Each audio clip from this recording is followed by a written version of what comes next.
Things. First one is this, guys, I'm hoping you're getting excited about this. We're only a few weeks away, but we're having a thing called date night, okay? Now, some of you are saying, well, listen, I don't have a date. Well, I'm sorry, but you can still come and hang out at our date night, okay? Well, you never know. You might meet somebody. No, I'm kidding. Anybody can come. We're calling it date night, but I have had a couple people say, hey, look, I don't have a date, but I want to come hang out with y'all, okay?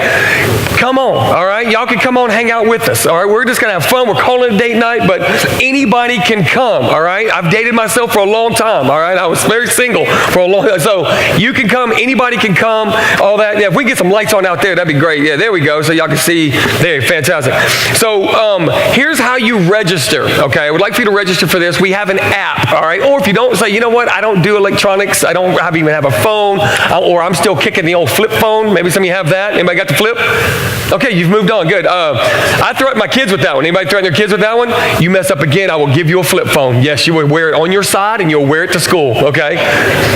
I'll go back to pagers. I ain't scared. All right, so you can register online, or you can register on our app, or if you're just like, you know what, I don't want any part of that, find one of us, one of the people wearing the blue shirts or some of our leadership, and say, hey, I want to come to your date night. What do? We'll just put your name down on a piece of paper and collect $10. You come on, okay? And so that's how, it's February the 10th. We start about, I don't know, it's going to be at night. We won't have a time on there, but it'll be later. It'll be 6 o'clock. Okay, 6 o'clock. And we're going to have live music. We're going to have Serranos, okay? You can't go wrong there, right? I love me some Serranos. Love it. So that's going to be going down. And then, of course, I know somebody said something about comedy, but we may have a little fun, okay? But I don't know about comedy because someone put my name on there. All right, so also, let me just tell you about what's happening in the next couple weeks. Next week, Jody, he's all part of what we're doing here. Jody will be preaching next week on raising kids, okay? Raising godly kids in an ungodly world. So invite some friends for that one, okay? Jody will be here. He's going to speak on that. I will be gone. I'm going to be in Atlanta, okay? I'm in Atlanta, Georgia. I take off tomorrow, and I head to Atlanta, and I'm there all week. I'm speaking at 12 different schools, thousands of teenagers, and things like that. And so for some of you who are saying, what does this guy do? What am I doing on the weekends, okay, when I'm gone? And I just got home last night. I was speaking in front of 8,500, maybe 9,000 people this weekend, okay? And this is what I kind of do on the weekends. Here, y'all look at this. Yeah, that one. Oh.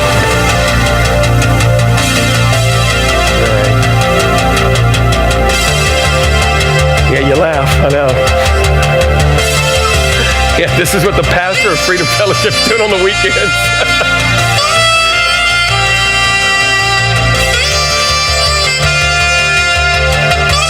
Oh, y'all didn't even know, did you?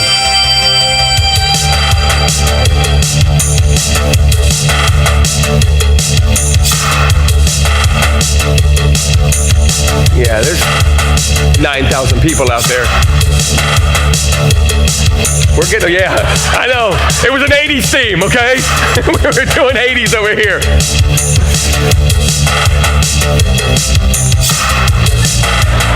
I tell you something somebody doesn't know. I had to take those glasses off because I was tripping on stuff. They gave me those to wear. They said, wear these. I go, okay. I couldn't see nothing. And this is where it gets a little crazy right in here. And I'm trying to get them up. Okay, they're up. You're up. Okay, good. And now here's where it gets a little nutty. Oh, I went back with the glasses. I was like, nope, that's not happening. Let me just give those to somebody. Sure, there you go. They gave me those before, and I just gave some guy's glasses away. Got to get the crowd up. Got to get the crowd up. Here we go. Yeah. Oh, I know.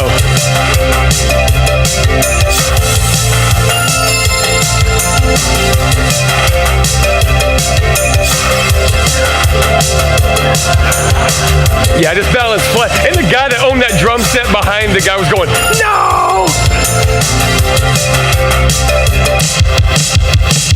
Oh, y'all didn't know I played this, did you?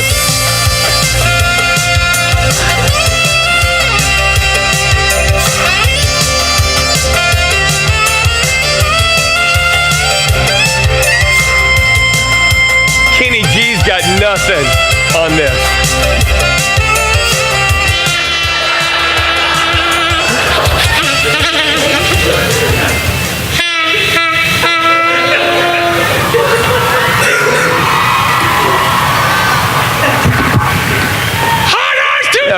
Okay, shut it off. So this is what I do on the weekends. I'm going to need you to invite more people to church so I can become a full-time pastor and not have to do this, okay? No, I enjoy doing it, and there's a reason. I mean, here's the deal. It was really cool, this whole conference, and I got to do some fun stuff and all that, and y'all were like, oh my gosh, the dude just put fire in his face, and I did. But what it does is it's able to bring people in and draw people in so we can share the gospel with them. When we saw 300 or more, 800 something teenagers made a decision to follow Christ, okay? Yeah, we can do this. Yeah, it's good. I'll say it again. 800 teenagers walked into that building with over 8,000 people, and at that night, or those 2 days I was there, Friday and Saturday, said, you know what, I believe that this God is real, and I need him to change my life just like he's changed so many others, and they came and got saved. So let's do it again, yes. So that's what's really cool, because that's what we're going to talk about today. We're going to jump in, and we're closing our all-in series with this, all right? How do we go all in to reach people? Now, reaching people means this, reaching people for Jesus for the first time, of those who don't know Christ, that we can reach them to show them the love of God, the power of God, the hope of God, and we're going to reach them. How do we go all in to reach them? But not necessarily just the ones who are saying, hey, I'm lost, I don't know him, but there are many, many Christians, and I use the word lost loosely here, though, but are lost in their purpose. They're lost in what they need to do, and they're hurting, and they're going through stuff, and they know Christ, but they need to be reached out to. So we're going to look at what it means to go all in. So if you have your Bibles, you can go turn them over to John chapter 4. We're going to look at John chapter 4 and kind of what's going on here with John. But in the very beginning, at the right top of your notes, before I even get there, let's fill in some blanks. First of all, commitment, and this has been on every note the entire series. Commitment takes sacrifice. All right? Commitment takes sacrifice. If we're going to commit, if we're going to go all in, if you've decided to say, you know what, I'm going to go all in with Freedom Fellowship, it's going to take commitment. We're asking you to commit with us, all right? Committing, that means coming, serving, giving. Those three important things. If you're going to go all in with us, you know, and then it's like, okay, all in, then there's all the ministries that we have here, our men's ministries, our kids ministries, our youth ministries. We have and our women's ministries. Don't leave those out. Our women's ministries. We have a lot of great things going on, and we need people to say, hey, listen, I want to commit and go all in with you. And that's what that means. So commitment does take sacrifice, and sacrifice is not easy. Listen, if it was easy, everybody would do it, right? If it was easy, everybody would take a flaming torches and spin them on a tire, on a pool stick, and balance it in front of 8,000 people. If that was easy, everybody would do it. I'd be out of a job. Sacrifice takes commitment, and commitment, it takes, it takes a lot, and it's not easy. So here's the thing. Look at this little statistic I threw in here for us. 85% of Americans would accept an invitation to a Christian event. Now, again, I do a lot of Christian events. For 21 years now, I've done Christian events, okay? I don't consider what I'm doing this morning, though, a Christian event. Most people who maybe don't or aren't Christians say, we're having church. We're a community coming together, worshiping together, and we're, just hopefully serving this community together. And not necessarily an event. This is church.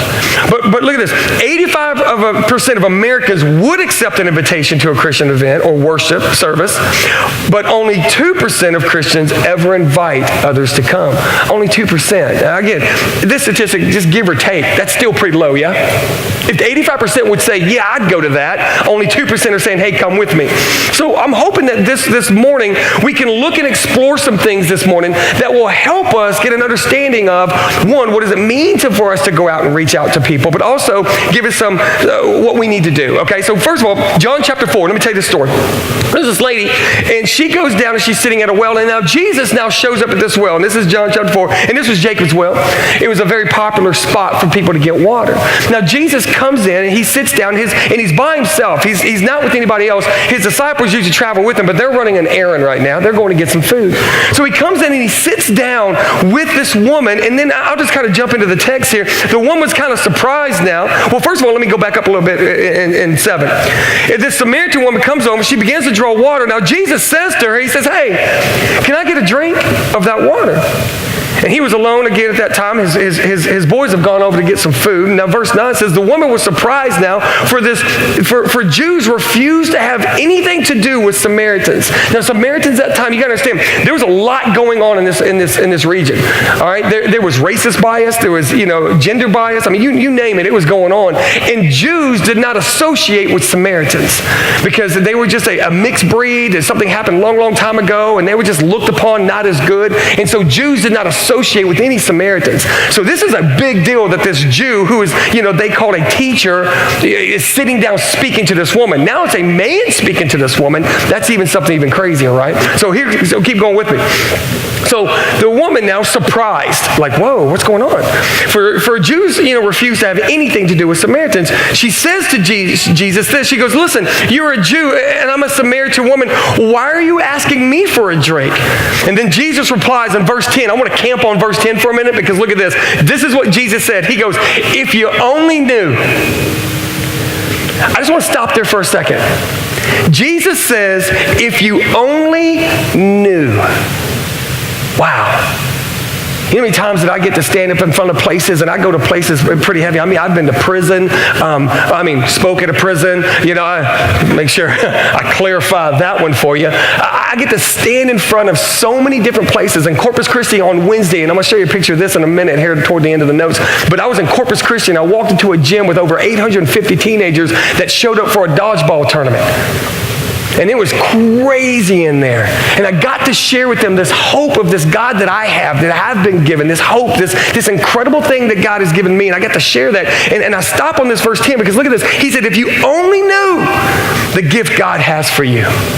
And I know there's got to be people in our lives if they only knew. There's got to be people in our lives that we know, that we care about, that we love, if they only knew this hope that he gives, if they only knew how much he loved us, if they only knew this purpose that he has for us, if they only knew that their lives would change, if they would just surrender, if they only knew. Right? Are y'all with me on this one? Because I know sometimes if you know him and you have a relationship with him, then you do know. But when we're standing with talking to someone that doesn't know that, I know for me, I'm always thinking, if you only knew. It's like that wheelbarrow analogy I gave way back, but it was like this guy, and he famous tightroper, and he's walking back and forth over Niagara Falls. I remember this. I shared this a long time ago. So he's walking back and forth over Niagara Falls, and he's done it 3 times, and he's got a wheelbarrow, and he's pushing the wheelbarrow across on a tightrope across Niagara Falls. He gets on the other side of Niagara Falls, and he stops, and he goes, how many guys think I can do it again? They're like, yeah. How many guys believe in me? Yeah. And they're like, we believe, we believe, we believe. He goes, I need a volunteer to get in the wheelbarrow. And the crowd went silent. They're like, no, you can do it, not me. And Jesus is saying, hey, get in this wheelbarrow. Trust me. Let's go all in. And a lot of times we stand back, we go, yay, man, you're doing a good job. I'll be over here. No, we need to get in the wheelbarrow. And if you only knew, if we get in that wheelbarrow, what can happen in our lives and how it can change our lives, and also how it can change others. Because you know what I do? I travel this country, and not even this country, but the school right down the street, and this one I'm standing in, and how many teenagers I've talked to over and over and over and over who are dealing with drug and alcohol problems. And when I speak for the schools, I can't mention this hope that I have here. I can't go, well, let me tell you, and they're going, I've had literally teenagers look me in the face, bawling their eyes out saying, I have to stop drinking. My life is going to be over if I don't. Because everything is falling apart in my world because I've got to let it go out of control. And I've had to steer them in a way to stop drinking without using the hope that I have here. Isn't that crazy? It's some of the most difficult conversations I've had at these schools where I can't share my faith, but I have to just share how I can help you move away from doing those things. But if they only knew, right? Hang on to that. If they only knew. Everybody say if they only knew. Just want to hear you say it. Okay, just lock that in. So Jesus replies, if you only knew to this woman. He says, if you only knew the gift God has for you and who you're speaking to. And then he drops this one. If you only knew that you're in the presence of God right now. If you only knew. If you only knew that I'm sitting here, you're in God's presence right here. If you only knew. He says, you would then ask me, and I would give you living water. He said, I would give you something more than this other water. I'm going to give you some living water. And verse 11 says, she goes into this, and I think this is great, because he goes, hey, I'm going to give you some water. She goes, you don't even have a rope. You don't even have a bucket. How are you going to give me some water? And he says this, and this is very, she goes, this is also a very deep well. Where would you get this living water? And besides, do you think you're greater than our ancestor Jacob who put this well here? How can you offer better water than this? So he replies to her right now. He's going to talk to her. He says, listen, anyone who drinks of this water will soon become thirsty again. You drink this, you're going to get thirsty later. You're going to get thirsty later. But those who drink the water I give them, they will never thirst again. It becomes a fresh, bubbling spring within them, giving them eternal life. He just dropped the truth bomb right there on this lady and said, listen, if you drink of my living water, you're not going to thirst again. You keep drinking this water, you're going to get thirsty and thirsty and thirsty. And I share this all the time because one of the things that happens with people who don't have that relationship with Jesus, who've never jumped into that barrel and have gone all, that wheelbarrow and have gone all in, look, what happens is we're created with this void and this need in our lives. It's a hole. And so here's what we try to do. We try to fill it with relationships. And well, that doesn't work out. It runs empty. Well, we try to fill it with maybe alcohol or drugs. And well, that just kind of doesn't work because you sober up again. You realize you're still empty. We try to fill it with maybe working or making money and money and money and money. And then you realize, well, I got all this money, but guess what? You're still empty again. And it's empty after emptiness after emptiness. And we keep trying to fill it. Well, I need a bigger boat. I need a better car. I need a better this. And you realize, oh man, I'm so empty. And he says, listen, if you drink of my living water, if you take a sip of this, if you only knew, your life would be different. And then you wouldn't sit there with this void and this need and waking up every morning going, why is this happening to me? Why is this going on? Because you know that you have the Holy Spirit, the living God inside you. And it changes everything. You want to know why I do what I do? Why I drove, 8 hours in the car, and why, I'm flying out tomorrow or Tuesday, I don't even know. When I'm, and I'll be speaking at 12 different high schools and I'm all over the country. Because if you only knew. And I've seen life change. I've seen very real life change. And why I'm committed and why I'm going all in to make this happen and to make this church work. And again, we're 19 weeks in. Why we're doing this? Because if you only knew that I truly 100% believe that people that are going to walk into this door are going to taste some living water. They're going to be able to drink this. They're going to have an opportunity. But guys, listen, I can't do this by myself. That's why we're doing this. That's why we're saying, hey, let's go all in, because we need everybody to go all in with this, because I can't do it. So all in is where we're going. So he said, drink this living water. And I'm going to give you a couple things. And today we're going to take communion together. I'm excited about that. And every time we try to end a series, we want to take communion, okay? As a church, as a community. So I'm going to get to that, but I want to jump into the notes. So going all in to reach people, okay? So what can help us to go all in? Number one is this. Write this down. Going all in. All right? We need to go where people need Jesus.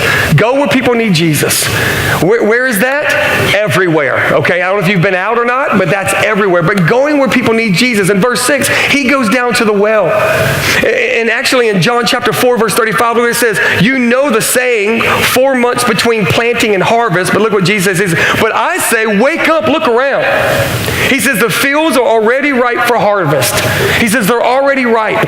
Guys, the fields are ripe right now. I guarantee you there's people you work with that may need to know Jesus. And listen, I believe in relationship evangelism. And let me tell you what a relationship evangelism is, okay? Which is going to lead me into my next point. But a relationship evangelism is not walking up, standing on a pedestal and going, hey, everybody, you're all going to hell if you don't follow Jesus. That doesn't really work, okay? I don't know how many times that I've seen these bullhorn people, they get down on the curb and they're standing up on a deal and they're holding their bullhorns and they're yelling into them going, you're all sinners and you're all going to hell, and especially you, and, just pointing people out. And I don't necessarily know if that works. And I don't know. Maybe it does. And to me, it wouldn't work for me. When I was lost, when I was running around going crazy, and some guy's telling me all those things, it probably wouldn't have worked for me. I probably would have thrown something at him. I'm just saying. I believe in relationship evangelism. You know what that means? That means we become friends with somebody. That means we become, personal with them, which leads me to the next point. Actually, I got to give you this. Hold on before we go to the next point. Write this down. The harvest will not self-reap, but it will self-destruct if it's not reaped. I'm going to say it again because it's kind of deep. Look, the harvest will not self-reap. okay? That means it's not going to grow. Nothing's going to happen. I can't plant some dirt and just go, okay, watch this. Tomatoes are going to grow and walk off. Because you know what I have to do? I got to go plant some seeds. I got to drop seeds in it. I got to cover it up. I got to water it. I got to do stuff to make what? It come up. This is what we have to do with people's lives. We drop seeds. I know that every time I walk into a place and I speak, not everybody who doesn't know Jesus is getting saved that day. I know that. But I know I'm doing this. I'm throwing some seeds. I've gotten emails, I've gotten letters, and I've even run into people who have said, man, I saw you preach or speak or talk several years ago. And I heard what you said, but it wasn't for me at that time. And I listened, I was like, no, whatever. My life was just rock bottom. And I remember that day what you said and how to receive Jesus in your life. And I laid in my bed that night, later on, and I prayed and I asked Jesus to come into my life. We can plant seeds all day long in people's lives. You know how? By how we treat them, by how we talk to them, by how we love on them, how we invite them to church. We can plant seeds in people's lives all day long. The harvest will not self-reap, but it will self-destruct if it's not reaped. It's time to go all in for this. It really is. Which leads me into my next one. It's this one, the lifestyle evangelism. Become a true friend. People need friends. We have a very lonely, lonely world. I can stand up here and tell you statistic after statistic after statistic of people who are lonely and hurting. I'm not going to, because you should know. We do know. It is very lonely. I've said this a million times, and I'll keep saying it a million times. One of the saddest things I see when I walk on a high school campus or a middle school campus is when I'm walking on campus and I'm walking through lunch at our school, at Bowie High School, at this school, and I see teenagers sitting by themselves at lunch. Nobody talking to them. Nobody. And they're just sitting over there having lunch, got the headphones in, their hoodies on, and they're probably, I guarantee you, 90%, maybe even 98% of them would love for somebody to talk to them. Would love to have somebody walk up and say, hey, what's your name? What's going on in your world? And why I say that? Because I was that teenager. I was the guy living with a drunk dad coming to school with no friends, sitting in the side of in a corner. I had a little corner, and I would sit in that little corner, and I'd eat my lunch. I'd go to the cafeteria and get my free lunch, and I'd go sit down, and I would eat it right there in the corner and watch people walk by. I'd watch people play with each other and play football and play and go, man, I want that. And I know that's happening at these campuses. There's some lonely people that just need a friend. And Jesus walks up to this woman who's sitting at this well, and she's by herself. You know why she's by herself? Because he drops this on her. He says, hey, listen. He starts talking about her husband. And she said, well, I don't have a husband. He goes, I know. She goes, he basically drops this. He goes, you've had 5. And she's like, whoa, how do you know this? You're more than a guy trying to sell me some kind of magic water. I think you know something here. And then he goes, yeah, and the guy you're shacking up right now, he's not even your husband. This woman was in some serious need of some living water. He's having this conversation with her. He's getting real with her. He's being a friend with her. Let me give you real quick, and this is not your notes. This is free. You don't have to pay for this one. The other stuff you do, but you don't have to pay for this one. I threw this in here. Let me give you 4 characteristics of a friendship, of true friendship, okay? As we're looking for true friends, or we're having true friends in our lives, ask yourself 2 questions. Do I have this person in my life? Am I this person in my life, okay? Am I this person to someone else? Because I'm going to tell you right now, I need this kind of friendships in my life. This is the first one, unconditional love friendship, okay? Unconditional love friendship. That means there is no conditions. That means you're going to love me unconditionally. That means that I can mess up, I can make mistakes, I can be stupid, I can whatever, and you're still going to love me, and I'm going to love you. Regardless of the condition, I need unconditional friends in my life. Unconditional love friends, okay? Here's the next one. Unwavering support. What that means is true friends are in it for the long haul. Not just when the weather's good, right? That's what it is. That fair weather friend, when everything's good in your life, everything's going well in your life, you got money, all this kind of stuff, man, you got so many people around you, and then once things start to fall apart in your life and the weather gets bad in your life, your friends all of a sudden are not there. I've had those friends in my life. And I'll be honest with you, I've been that friend too. I've been that friend. We need friends who says, listen, I'm going to be with you there, unconditionally, and no matter when, unwavering support for you. I will be there. True friendship may only be for a season, but we're there for that season, for that person. So unconditional love friends, unwavering support friends, and listen to this, willingness to challenge us friends. Friends that are willing to challenge us. We need friends in our lives that love and support us great, but ignoring the words that we need to hear, that's not good. I need someone to say, hey, Kacy, man, you really can't spin that fire on a stick. You keep burning places down. It's time to stop, doing that. It's great and all, but yeah, we've lost a puppy, and you know what? I need people like that to speak into my world and my life to say, when there's things I shouldn't be doing, they're speaking into it, saying, hey, listen, I love you, but stop doing that, because it's not good, right? We need that. We need that. True friendship makes you better. It says iron sharpens iron. That's what we have to have, is that our iron is going to sharpen somebody's iron, and that iron is going to sharpen me as one man sharpens another. So unconditional love, unwavering support, willingness to challenge each other, and then I love this one, friends that are full of grace. Grace is this, just unforgiveness. Grace is forgiveness, okay? Grace is forgiveness. That's what grace is, okay? So full of grace. True friendship, whether the sometimes difficulties of relationship, forgiving when needed, and loving each other when life hurts. That's what I want, full of grace friends. This is what we have to be. We have to be those true friends in people's lives. Listen, put this up on the screen. Christians have to be good news before we can share good news, right? We have to be good news before we can share good news. I say this all the time. I love this it's got to happen to us before it can happen through us. And there's people that need not only just Jesus, because I know there's people that have Jesus, but they just need people to come in their lives and support one another. So go where people need Jesus, become a true friend, and here's number 3. About friends. Okay, let me back up. I'll get to 3 in a second, just about the friends. Is becoming a true friend is all those things, but it's also saying, hey, listen, I'm going to be there. I love this little statement. It says, a real friend will bail you out of jail. A true friend will be sitting next to you in jail going, dude, why do we do this? Anybody got those friends? Okay. Or this friend. It's like there's a story. There's these guys. They're in the woods. They're hunting. All of a sudden, here comes a bear.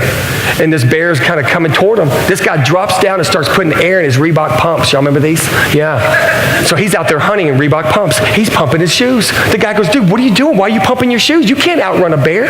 He said, dude, I don't have to outrun the bear. I just got to outrun you. I don't want that friend. Because I'm pushing him down. I'm running. All right. Look, we got to be a friend. Grab these people in our lives. Love them. Don't run away from them. Here's number 3. Don't worry about what people will think. Don't worry. We can't worry about what people are thinking about us. And that's a big deal. And I know it's more with teenagers, but I think it's even with adults. Look at this in John chapter 4, 27, 28. There's 2 parts to this. Look at this. Just then, his disciples now come back. Remember, Jesus is having this conversation with this woman. He's sharing who he is. Drink my living water. It's all good. Now look what happens in John 4, 27, 28. It says, just then the disciples now come back. They were shocked. What? He's talking to a woman. Not only is he talking to a woman, that's a Samaritan woman. But none of them had the nerve to ask. I love that. No one's going to challenge him, right? Hey, Jesus, you're not supposed to do that. No, they're not challenging Jesus. He says, but none of them had the nerve to ask, what do you want with her? Or why are you even willing to talk to her? And look at the woman does. So she hears this. She hears this thing about how he knows all about her. And she drinks of the living water at that moment right there. Look what happens. Then the woman left her water jar right beside the well, and she ran back to the village telling everybody what just happened.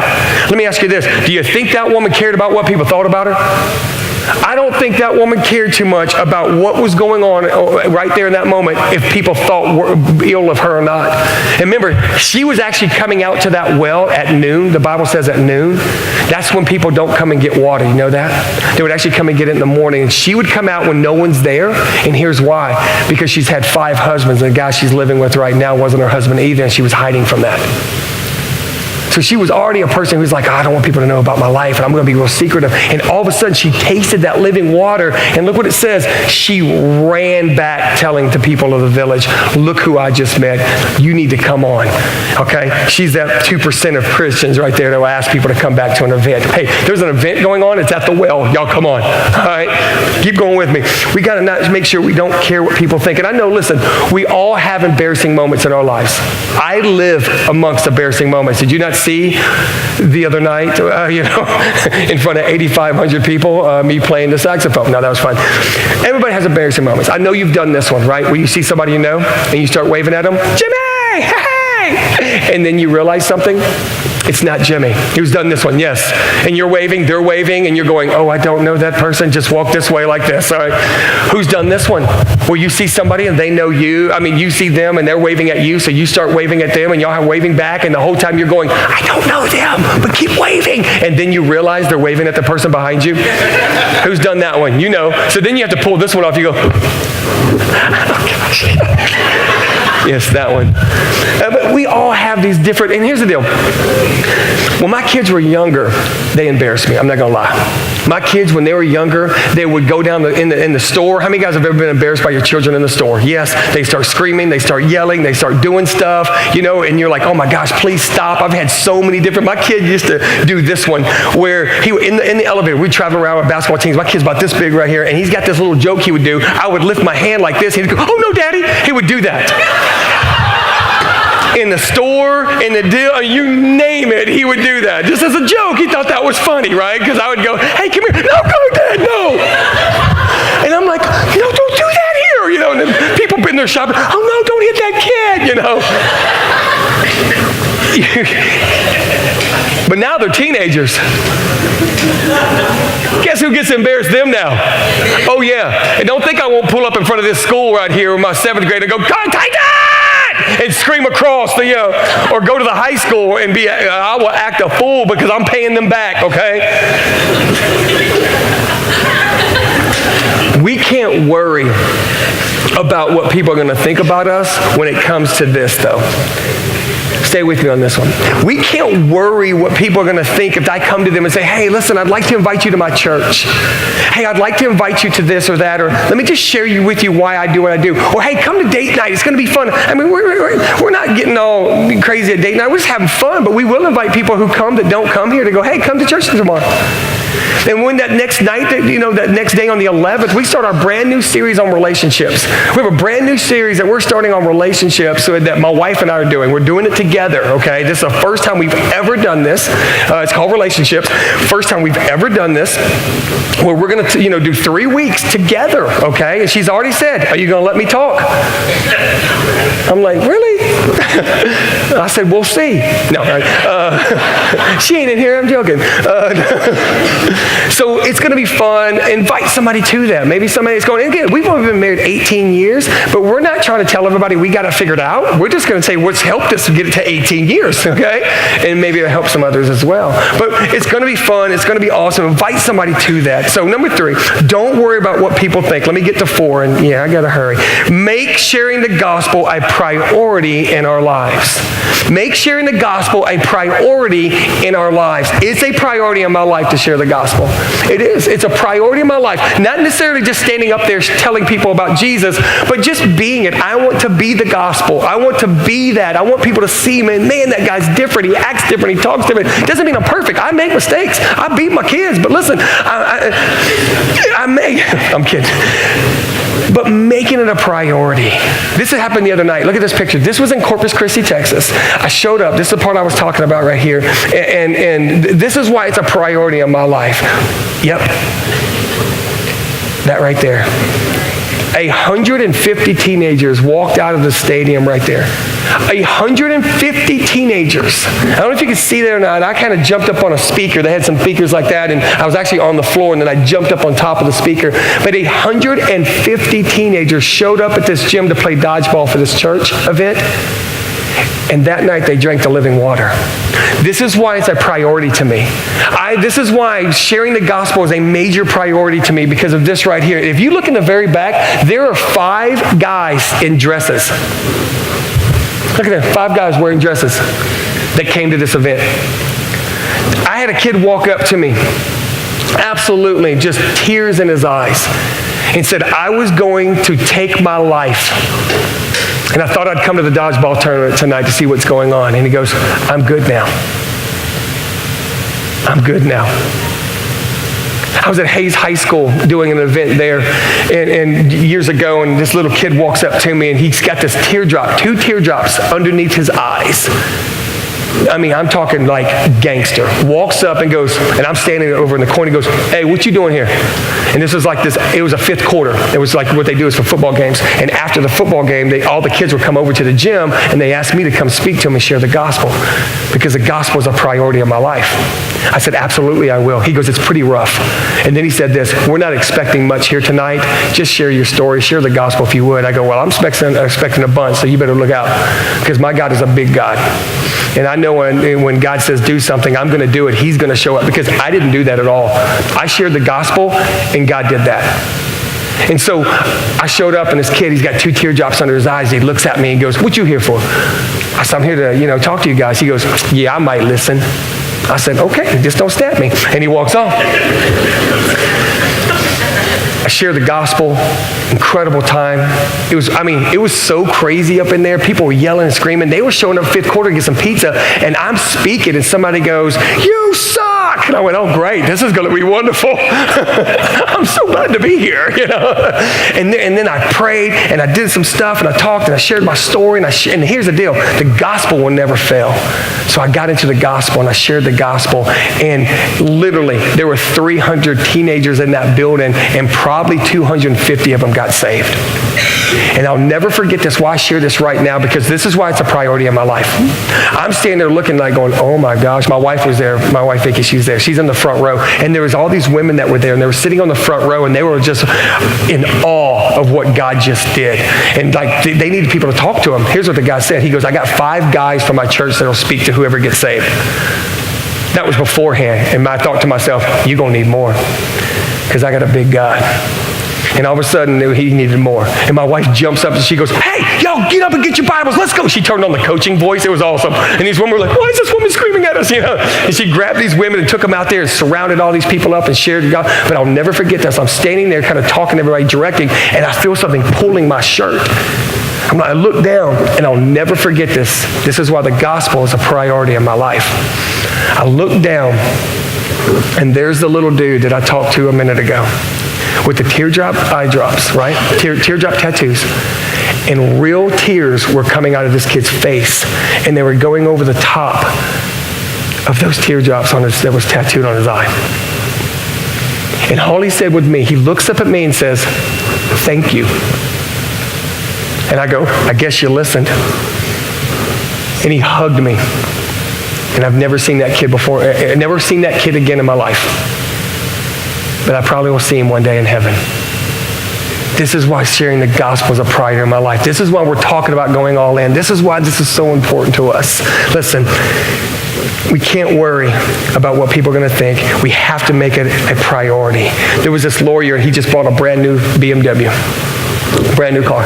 He pulls it up, and he's sitting there, and he gets out of it, and his 18-wheeler kind of turns a little bit over, and he actually hits the door, knocks the door completely off the hinge. He's like, no, my BMW. And he's freaking out. He's like, I can't believe I lost the door. What's going to happen? A cop pulls up, and he goes, hey, what's going on? He goes, that car just hit my, deal, and I lost my door, and I can't believe this. What is going to happen? This radical guy, and he's yelling and screaming. The cop goes, you must be a lawyer. He goes, how'd you know that? He goes, because lawyers are pretty materialistic. That's all you really care about. He goes, well, it's my door. And he goes, no, you're so worried about your door, you don't even notice that you're missing your left arm. The guy looks down and goes, no, my Rolex. Take a minute. Look at me. Sometimes we got to look at our priorities, right? Sometimes we got to go, what is our priorities? You know, is it sharing the gospel? Is it just living it? Is it trying to make money? Is it just trying to, fill this void? What is it? And the last one is this. We go where people need Jesus, become a true friend. Don't worry about what people will think. Make sharing the gospel a priority in our lives. Remember, this is what Jesus did. The disciples were urging Jesus to eat some food. He said no. In the last part of this verse, it says, he said, this is what he said. And Jesus explained, my nourishment comes from doing the will of God who sent me and from finishing his work. And then number 5, experience the joy when someone comes to know Jesus. Experience the joy when someone comes to know Jesus. Why it's a priority is this amazing thing that happens, this joy, is when you see somebody go from darkness to light, when you see somebody have that light bulb shine up, when you see that light bulb go boom, wow. Whether it's in a teenager or an adult, and I've led more teenagers to Jesus because that's kind of where God's calling me to do right now, but I've actually been able to sit with people at Starbucks and in different places, or Mahdi's, that's where my office is. That's the church office is at Mahdi's right now because that's where I meet up there. And I've sat there across the table from people talking about what's going on in their life and how things are up and down and how things are going crazy, and able to actually share with them this living water. And when I've seen them sit across from me, when I've prayed with them and shared the Christ with them, and they've accepted that living water and they accepted Jesus in their lives, and they open their eyes, maybe tear-filled, and go, I'm going to be okay. There's great joy in that. There's great joy in that. As much as I like standing up there in front of thousands of people sharing the gospel and seeing these cool things happen, man, there's nothing like sitting across from somebody and just saying, hey, listen, here's who Jesus is. Here's what he wants for you in your life. And seeing that person sit across from me at a table and just go, I want that. And pray with them one-on-one. It's joy. We get to see that joy. This verse says this. Jesus, harvesters, he says, the harvesters are paid good wages. And the fruit they harvest is the people brought to eternal life. And then look at this. What joy awaits both the planter and the harvester alike. So that joy not only is for the person who just kind of said, hey, wow, I'm in your wheelbarrow now. I want Jesus. I've trusted him with my life. But you get the joy too to go, wow, God used me. God used me to make that happen. So last thing on the notes, and then we're going to take communion together, is this. There's some names here I'd love for you to think about. People you want to reach. People who's on your heart to go, man, I just need to reach out to them. Or maybe somebody you haven't talked to in a while. Maybe things you need to make right with for a while. Or just somebody. I guarantee you know at least 3 people that you would like to invite to church. Maybe invite to date night. Maybe invite to our relationship series. Invite next week to hear Jody talk about raising, godly children in an ungodly world. Just 3 people. And start praying for those 3 people. Okay? Second thing is this. Since we're finishing all in, about to take communion, we have an app, and this app is Freedom Fellowship app. You go to your app store, you put it on your phone. On that app, coming up, and we'll send in a push note. Keep your push notifications on because we're going to send a push notification. Here's what we're going to do for the next couple weeks. And I'm going to send out the date. I think it's going to be the first one's going to be the 18th. Basically, it's a membership class, like a members class. That's what the old school called it. But for us, we're going to call it Growth Track, or we may just call it All In. And so you're saying, hey, listen, we want to go all in with Freedom Fellowship. We like what you're doing. We like what your team's doing, and we want to be a part of it. We want to go, what do we do to go all in? We are in. Then we'll have like a little thing. We're going to spend an hour after church. I believe the first one's going to be on 18th of February, and we're going to serve you lunch, and I'm going to talk to you, and I'm going to give you some stuff, and say, hey, this is what going all in for with us is, and say, find you a place to serve, and let's go. Let's reach people for Jesus. So on that deal, you'll go to your app and you'll get the push notification. And if you're not an app person, again, I know some people are going, I don't know what that is. Then just come talk to us and say, hey, I want to go to that class. I want to go be a part of that growth track that you got going on. And then you just show up, okay? And so that's what we're doing. So hang on to that. Keep looking for that. And we would love for you to jump in all in with us, all right? So let me transition now into taking communion. I love this part. I love when we as a church get to just kind of take communion, what communion is. And Paul in chapter 11 of of 1 Corinthians 11, verse 20, God gives Paul some instructions, and I'll read this for us. It says, "For I received from the Lord that I also pass on to you. On the night before he was betrayed, the Lord Jesus took some bread, and when he had given thanks, he broke the bread. He said, 'Listen, this is my body, which is for you.